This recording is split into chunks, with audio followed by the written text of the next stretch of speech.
അതിരൂപതയിൽ social മിനിസ്ട്രിയുടെ കീഴിൽ പ്രവർത്തിക്കുന്ന പരിസ്ഥിതി കമ്മീഷന്റെ director father Sebastian Karukappally, secretary advocate Serena George, joint secretary Shri George Raju Patrick എന്നിവരും 8 ഫൊറോനകളിൽ പരിസ്ഥിതി കോർഡിനേറ്റർമാരായ ശ്രീ ഷിമ്മി ഫ്രാൻസിസ്, ശ്രീമതി സിബി വർഗീസ്, ശ്രീ അലക്സി പാവന, ശ്രീ ജോൺസൺ പള്ളിലാങ്കര, ശ്രീ ബൈജു ആന്റണി മുപ്പത്തടം, ശ്രീ ബാസ്റ്റിൽ തോമസ്, ശ്രീ ക്രിസ്തുരാജൻ, ശ്രീ ഹെൻറി, ശ്രീ ബേസിൽ മുക്കത്ത് എന്നിവരും പ്രവർത്തിച്ചു വരുന്നു.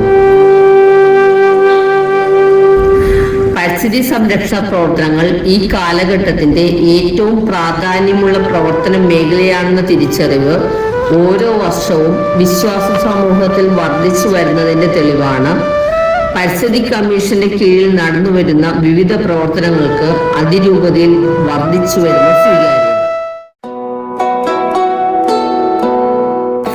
ഹരിതം 2025 പ്രഖ്യാപിച്ച ഈ വർഷത്തെ പ്രധാന പരിപാടികളിൽ ഒന്നായിരുന്നു സെന്റ് തെരേസാസ് കോളേജ് NSS യൂണിറ്റും പ്രമുഖ പരിസ്ഥിതി പ്രവർത്തകനായ ശ്രീ IB മനോജ് കുമാറിന്റെയും സഹകരണത്തോടെ താല്പര്യപ്പെടുന്ന ദേവാലയങ്ങളിൽ മിനിവനം ഒരുക്കുക എന്നത്. ആയതിന്റെ ഉദ്ഘാടനം സെപ്റ്റംബർ 20 തീയതിയിൽ മരട് മൂത്തേടം പള്ളിയങ്കണത്തിൽ ആണ് സംഘടിപ്പിച്ചത്. Saint Teresa's NSS coordinator Shrimati Elizabeth, NSS volunteers വികാരി ഫാദർ ഷൈജു തോപ്പിൽ, പരിസ്ഥിതി ക്ലബ്ബ് പ്രസിഡന്റ് സിബി മാഷ്, ശ്രീമതി സുനില സിബി, ജോസ് ആൻഡോ, പരിസ്ഥിതി കമ്മീഷൻ ടീം അംഗങ്ങൾ എന്നിവരും പങ്കെടുത്തു. NSS വോളണ്ടിയേഴ്സ് മരട് മൂത്തേടം പള്ളിയങ്കണത്തിൽ പച്ചക്കറിത്തോട്ടം ഒരുക്കുന്നതിനും സഹായിച്ചു. വിവിധ തരത്തിലുള്ള ഫലവൃക്ഷങ്ങൾ പള്ളിയങ്കണത്തിൽ ഒരുക്കി മനോഹരമായ മിനിവനം ഒരുക്കുന്നതിന് സഹായിച്ച സെന്റ് തെരേസാസ് കോളേജ് NSS ടീമിനും പരിസ്ഥിതി പ്രവർത്തകനായ ശ്രീ IB മനോജ് കുമാറിനും പരിസ്ഥിതി കമ്മീഷന്റെ നന്ദി അറിയിക്കുന്നു. മരട് മൂത്തേടം ഇടവക കൂടാതെ പോണേക്കര ഇടവകയിലും വിവിധ ഇനം ഫലവൃക്ഷ തൈകൾ നട്ടുപിടിപ്പിക്കുന്നതിന് ശ്രീ IB മനോജ് കുമാർ നേതൃത്വം നൽകി. ഇത്തരത്തിൽ പരിസ്ഥിതി കമ്മീഷനോട് സഹകരിച്ച ശ്രീ IB മനോജ് കുമാറിനെ ഇന്ന് ഇവിടെ ആദരിക്കുന്നു. കഴിഞ്ഞ ഓണം കാലത്ത് വിവിധ പരിസ്ഥിതി ക്ലബ്ബുകൾ ചെണ്ടുമല്ലി കൃഷിക്ക് നേതൃത്വം നൽകി. കൃഷിഭവൻ വഴി ലഭിച്ച ചെണ്ടുമല്ലി തൈകൾ വിപുലമായ തോതിൽ കൃഷി ചെയ്ത് മനോഹരങ്ങളായ പൂന്തോട്ടമൊരുക്കിയ യൂദാപുരം, 8 ഏക്കർ, പൊറ്റക്കുഴി, നീറിക്കോട്, തൈക്കൂടം, പള്ളിലാങ്കര, മുപ്പത്തടം, ചേരാനെല്ലൂർ എന്നീ പരിസ്ഥിതി ക്ലബ്ബുകൾ അഭിനന്ദനം അർഹിക്കുന്നു. എല്ലാ വർഷവും നടത്താറുള്ള ഇടവക സന്ദർശനത്തിന്റെ ഭാഗമായി ഈ വർഷവും ജനുവരി മാസം 5-ാം തീയതി മുതൽ സെബാസ്റ്റ്യൻ കറുകപ്പള്ളി അച്ഛന്റെ നേതൃത്വത്തിൽ ഉള്ള പരിസ്ഥിതി കമ്മീഷൻ അംഗങ്ങൾ സന്ദർശനം നടത്തി.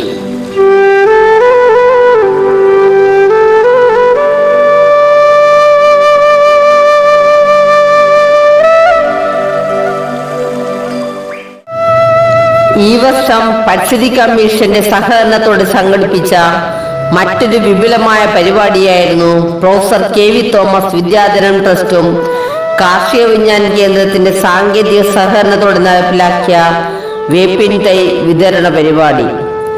അതിരൂപത കോപ്പറേറ്റീവ് എഡ്യൂക്കേഷൻ ഏജൻസിയുടെ കീഴിൽ വരുന്ന വിദ്യാലയങ്ങളിലുള്ള മുഴുവൻ വിദ്യാർത്ഥികൾക്കും വേപ്പില തൈകൾ വിതരണം ചെയ്തു. ആയതിന്റെ രൂപതാതല ഉദ്ഘാടനം സെന്റ് ആൽബർട്ട് സ്കൂൾ ഹാളിൽ വെച്ച് അഭിവന്യ സഹായമെത്താൻ ഡോക്ടർ ആന്റണി വാലിങ്കൽ പിതാവ് നിർവഹിച്ചു. കച്ചേരിപ്പടി സെന്റ് ആന്റണീസ് വിദ്യാലയത്തിലെ 1600 വിദ്യാർത്ഥികൾക്കും വേപ്പിലത്തൈ വിതരണം നിർവഹിക്കുന്ന ചടങ്ങും നടത്തുകയുണ്ടായി.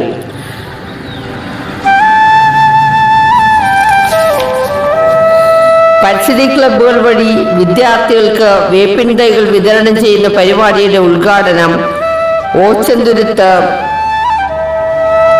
വളപ്പ് ദേവാലയ പാരിഷ് ഹാളിൽ വെച്ച് നിർവഹിച്ചു. കൂടാതെ വൈപ്പിൻ ഫൊറോനയിലെ എല്ലാ പരിസ്ഥിതി ക്ലബ്ബുകൾക്കും വൃക്ഷത്തൈകളും വിതരണം ചെയ്തു. എല്ലാ ചടങ്ങുകളിലും professor KV Thomas, KVK principal scientist doctor Shinoj Subramaniam, പരിസ്ഥിതി commission director father Sebastian Karukappally, commission അംഗങ്ങൾ എന്നിവരും സംബന്ധിച്ചു. ഈ വർഷം തന്നെ അതിരൂപതയിലെ പ്രവർത്തന മികവ് പുലർത്തുന്ന മുഴുവൻ പരിസ്ഥിതി ക്ലബ്ബുകൾക്കും വേപ്പിൻ തൈകളും വൃക്ഷത്തൈകളും നൽകുമെന്ന് പ്രൊഫസർ KV തോമസ് അറിയിച്ചിട്ടുണ്ട്. സ്വന്തമായി ഉൽപ്പാദിപ്പിച്ച വിഷരഹിതമായ പച്ചക്കറികൾ ഉപയോഗിച്ച് നേർച്ചസദ്യ നടത്തണമെന്ന ഉദ്ദേശത്തോടെ വളപ്പ് പള്ളി വികാരി ഫാദർ ഡെന്നിന്റെ നേതൃത്വത്തിൽ ഇടവക അംഗങ്ങൾക്ക് വാഴക്കണ്ണും പച്ചമുളക്, അച്ചിങ്ങ എന്നിവയുടെ തൈകളും വിതരണം ചെയ്തതിന്റെ മാതൃക ഉൾക്കൊണ്ടുകൊണ്ട് അടുത്ത ഒക്ടോബറിൽ അങ്കമാലി യൂദാപുരം ദേവാലയത്തിലും 3,25,000 പേർ പങ്കെടുക്കുന്ന നേർച്ചസദ്യയ്ക്ക് വേണ്ടി സ്വന്തമായി വിളയിച്ചെടുക്കുന്ന വിഷരഹിത പച്ചക്കറികൾ ഉപയോഗിച്ച് സദ്യ ഒരുക്കണമെന്ന ലക്ഷ്യത്തോടെ പച്ചക്കറിത്തോട്ടം ഒരുക്കി വരുന്നു. ഈ വർഷം മുതൽ പരിസ്ഥിതി കമ്മീഷൻ വിവിധ ഇടവകകളിൽ പ്രോത്സാഹിപ്പിക്കുന്ന പ്രധാനപ്പെട്ട പരിപാടി കൂടിയാണ് ഇത്. ഈ വർഷം പുതുതായി പ്രവർത്തനം ആരംഭിച്ച പരിസ്ഥിതി ക്ലബ്ബുകൾ മൂലമ്പള്ളി സെന്റ് അഗസ്റ്റിൻ, തേവക്കൽ, ചൊവ്വര, സെയിന്റ് ജോർജ് വാർഡേൽ, പെരുമ്പള്ളി എന്നിവയാണ്.